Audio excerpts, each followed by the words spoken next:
আমাদের ছোট ভাইকে এখানে তেল তেল নিতে আসছিল, তো সামহাও মনে হয় রিজার্ভের জন্য বোতলে তেল নিতে চাইছে, তো ওরে বলে বোতলে দেয় নাই। আচ্ছা, ও সাইডে দাঁড়াইছিল, মানে আমি যতটুকু শুনেছি, এখন সিসিটিভি ফুটেজ আছে, চেক করতে হবে। বলতেছে মনিটর নষ্ট হইলে হবে না, হার্ড ডিস্ক তো আছে, কোনো কিছু তো আর অফিসের বাইরে না। আর যাই হোক, ও হচ্ছে তেল নিতে আসছে, দেয় নাই। তো পাশে আর একজন আছে নাকি, মানে তাকে বোতলে তেল দিছে। এটা নিয়ে কথা কাটাকাটির মাধ্যমে নাকি হচ্ছে তার সাথে ঘাত প্রতিঘাতের একটা হয়েছে। এখন সব মানে আমরা সুষ্ঠু বিচার চাই, এবং পুলিশ সঠিকভাবে তদন্ত করে সিসিটিভি দেখে যারা এখানে সাসপেক্ট তাদেরকে বিচার করো, আইনের আওতায় আনা হোক। এটা আমাদের নিতে আসলে দেখি একটা মোটরসাইকেল নিয়ে বেরোয় যাওয়ার সাথে সাথে অফ আসে। আমরা জাস্ট একটা বোতল কিনতে যাই, ওইটুক টাইমে অফ করে দিচ্ছি। পরে এসে আমরা বললাম যে আমাদের গাড়ি অফ হয়ে গেছে, আমাদের একটু তেল দেন। পরে রাব ব্যবহার করে আমাদের ওই পাম্পে পাঠায় দিয়েছে। ওই পাম্পে চলে গেছি, মানে ওই পাম্পে তেল দিয়ে নিবি, তাই আমরা আবার ব্যাগ চলে আসছি বাসার থেকে। যাওয়ার সময় দেখে আবার চালু এটা, তাইলে আমাদের তো তেল লাগবে, যেখানে দেবে সেখানে আসবো। এখানে এসছি দেখি 5 লিটারের বোতল লোড করছে আমাদের থেকে, এদিকে চলে যাচ্ছে রানিং এর। পিঠে হাত দিয়ে দাঁড় করাতে গেছি, তার কথা হচ্ছে যে তার গায়ে হাত দিয়ে আসে।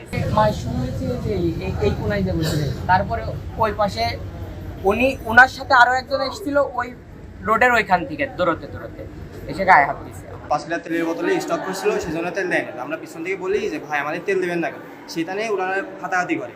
তেল পাম্পের নামটা মনে নাই, মানে খেয়াল করি না আর কি। ওইখান থেকে হাতাহাতি করে, সে রানিং অবস্থায় তার এখানে বাড়ি মারার পরে কিছুক্ষণ সুস্থ থাকার পরে যাই বাসায়, যখন যাই তখন থেকে তার মুখ থেকে গ্যাসলা ওঠে। ওঠার পরে আমরা সদরে নিয়ে আসি। পেশেন্টটা আসছে আমাদের এখানে মুমূর্ষু অবস্থায়। এখানে আসার পরে আমরা তাৎক্ষণিকভাবে তার পালস দেখলাম, পালস পাইনি। প্রেশার দেখলাম, প্রেশারটাও রেকর্ড করা যায়নি। রেসপিরেশনটাও একটু সুধাটা কে বলবো, রেসপিরেশনটাও আমরা পাইনি, শ্বাস প্রশ্বাস। যেটা পরে ইসিজি করলাম, ইসিজিতে একটু ওয়েভ ছিল, এই জন্য আমরা তাৎক্ষণিকভাবে আমরা হচ্ছে রোগীকে এখান থেকে দ্রুত যে ম্যানেজমেন্টটা দেওয়া দরকার সেটা দিয়ে আমরা উপরে রোগীকে সার্জারি ওয়ার্ডে পাঠাই। সেখানে চিকিৎসারত অবস্থায় রোগীটা আমাদের এখানে মারা যায়। তবে ওরা যেটা বললো আর কি, যে ওখানে হচ্ছে ওখানে নাকি মারধর করা হয়েছে, মারামারি করছে। মারার পরে সেটা আমরা এখানে নিয়ে আসছে। নেওয়ার পরে আমরা এখান থেকে যেটা পাইছি দেখে আর কি, ওর জন্য যেটুকুন যা চিকিৎসা দেওয়ার দরকার ছিল সেটা দিয়ে আমরা উপরে পাঠাই। পরে চিকিৎসারত অবস্থায় আমরা ওকে দিতে পারি। আঘাতের চিহ্ন আমরা কয়েকটা পাইছি, যেমন একটা কানের পিছনে একটু ফোলা দেখছি, মাথার পিছনে একটা ফোলা এরকম দেখছি। এটা হতে পারে এখন আঘাতের কারণে ভিতরে রক্তক্ষরণ হয়ে ওইটা মারা যেতে পারে। তেলের রেশনিং সিস্টেম চালু করা হয়েছে।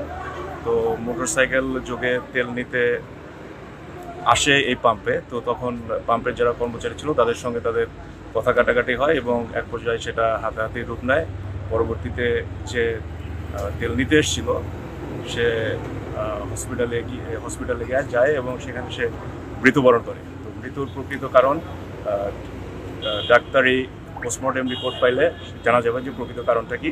আর এই টোটাল ঘটনাটা আমরা তদন্ত করে দেখছি আসলে প্রকৃতপক্ষে এখানে কি হয়েছিল।